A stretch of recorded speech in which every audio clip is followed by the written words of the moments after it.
تعادل أمام فريق نادي الرجاء الرياضي الجديد الفريق الهاوي. منذ انطلاق المباراة والإيقاع كان جد متوسط.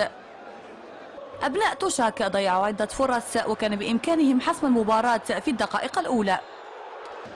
الوداد بحث عن افتتاح التسجيل وذلك متى سن للمهاجم مالك إيفونا، لكن الحكم ألغى الهدف بداعي التسلل. الدقيقة 25 حملت خبرا سارا للفريق الأحمر.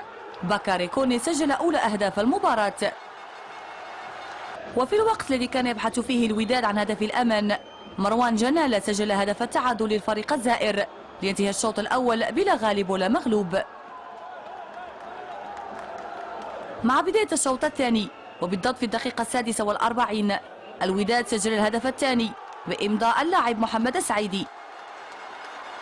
توالت بعدها محاولات الفريق الأحمر لتسجيل هدف الخلاص، لكن الدقيقة 82 حكم المباراة أعلن عن ضربة جزاء لقيت احتجاجا كبيرا من طرف لاعبي الوداد.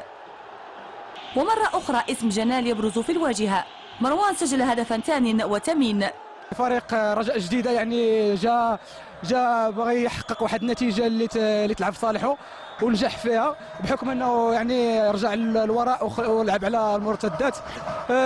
يعني المقابله يعني الحكم شويه يعني كان ما يعني عطاه واحد ضربه جزاء ما كايناش. عندنا دراري شباب حاولنا نهضروا معاهم نقولوا لهم راه ماتش عادي، قدموا مستوى رائع وشفتي النتيجه كانت في المستوى جوج نتيجه ايجابيه، حنا ما عندنا ما نخسروا الحمد لله.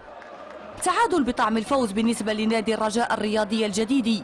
أما الوداد والذي بصم عن بداية موسم موفقة في البطولة الاحترافية لديه مباراة عودة يوم الأحد في مدينة الجديدة، لكن هذه المرة المباراة لن تقبل القسم على 2.